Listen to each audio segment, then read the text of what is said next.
wish to access the Womanly Corporation archives? Yes, accessing archives. Welcome to the Womanly Corporation, the leading pioneer in making the world more woman-forward and woman-inclusive. We're kind of the only pioneer right now. Don't worry, we're definitely not trying to take over the world. That would be silly. Message from the archives developer. Please ignore the previous message. We're trying to be professional here. Strangely enough, we can't seem to remove any entry from the archives, so just ignore it. The great experiment is perfectly safe and does not have ulterior motives.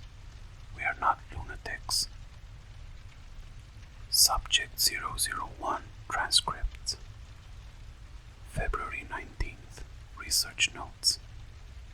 After injecting subject 001 with the test substance W, we have achieved great results and success. After years of trying to create the perfect womanly substance, we have done it. Subject 001 began to change noticeably 10 seconds after the injection. The subject's hair lengthened, his body began to become more slender, and his facial structure became more feminine. After 10 more seconds of metamorphosis, subject number 001 was now a woman. Interestingly, the subject looked like a clone of our good Mrs. Sarah Allure. In the way of internal effects, the subject's voice had increased in pitch. The subject expressed mild surprise, but was otherwise stable and remembered everything about themselves. February 20th. Enclosed is a transcript between subject 001 and subject A2 during their first encounter after the injection. A2 asks, "Derek, is that you?" 001 replies, "Yeah, totally. Why are you looking at me like that?" "Dude, you're a freaking woman." So it's weird. Maybe it's not so bad. Maybe they can turn me back later." A2 places his head in his hands and sighs. "You are literally the opposite gender now. You can't possibly be saying it isn't bad." "Fred, my dude, I'm fine. I'm alive. That's enough for me." "Geez, fine." End of transcript. February 21st. Research notes. Strangely, subject 001 seemed to be experiencing some behavioral changes in their next encounter with subject A2. Enclosed is the transcript from this encounter.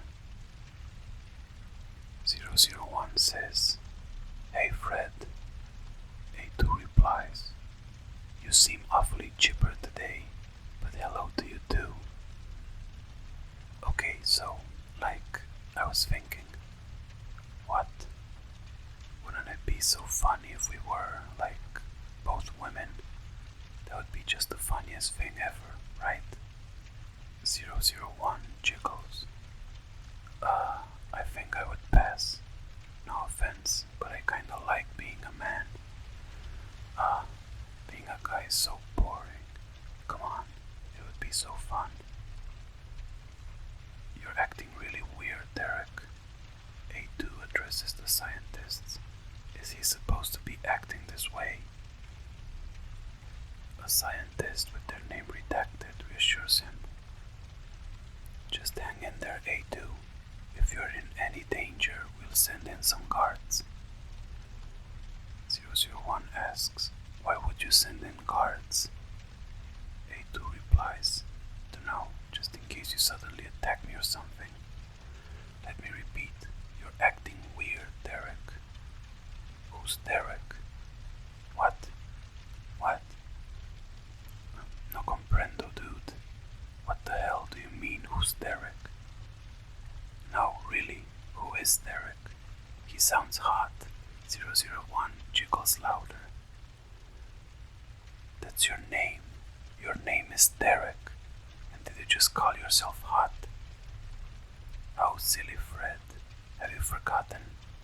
My name is Daniela. End of transcript. At this point, the conversation was stopped and the subject A2 was escorted away.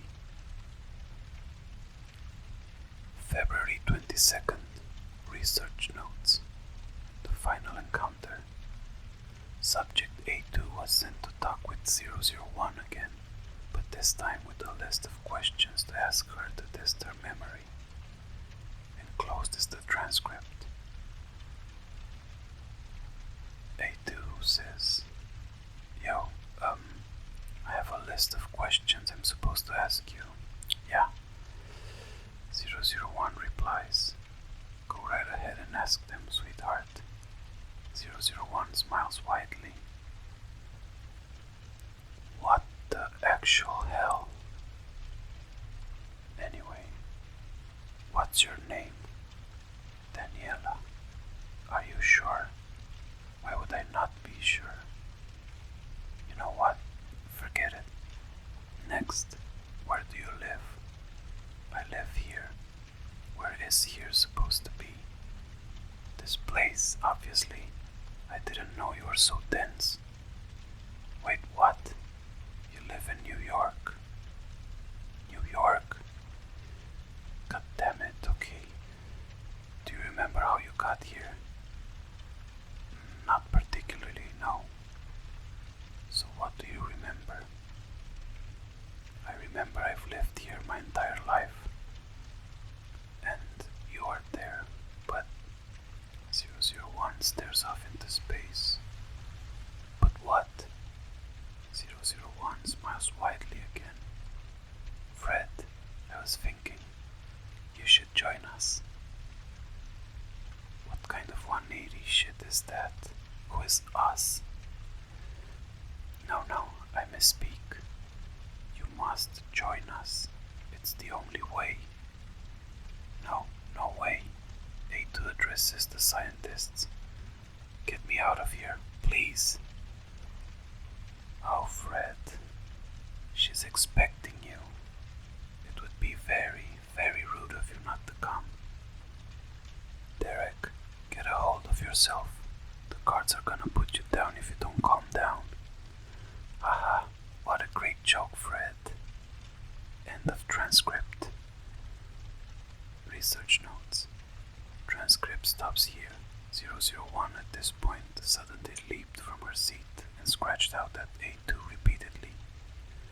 Guards successfully managed to save A2 and contain 001. Upon examination, A2 had sustained multiple deep scratches on his face, neck, and arms. Each scratch appeared to be slowly dripping a pink substance, and the subject was very weak. Rest assured, however, we'll keep trying. We'll make them less hostile, unless their hostility could serve some purpose to our cause. No one but Sarah knows yet, but we'll keep trying anyway. February 23rd. Research notes. Inexplicably, 001 has taken an extreme liking to Sarah, even seemingly considering her an idol. Sarah appears to be amused by this, but the way she takes an interest to this behavior, is she possibly encouraging it? This great experiment is becoming more complicated than I thought. I don't think I'm up for this, personally. What even is our cause, and why does it just seem to spell disaster? Transcript of a conversation between Dr. Exo and the scientist with the redacted name. Dr. Exo, are you quite sure that you stand behind our cause 100%? Yes, I'm sure. Why do you ask? In the transcript reports, you seem to experience some doubts. That was extremely childish of me. Don't worry, I've put those doubts behind me now. So you agree that those doubts were irrelevant to our final result? Yes, they are irrelevant. Good. we can't let anything, much less doubts, jeopardize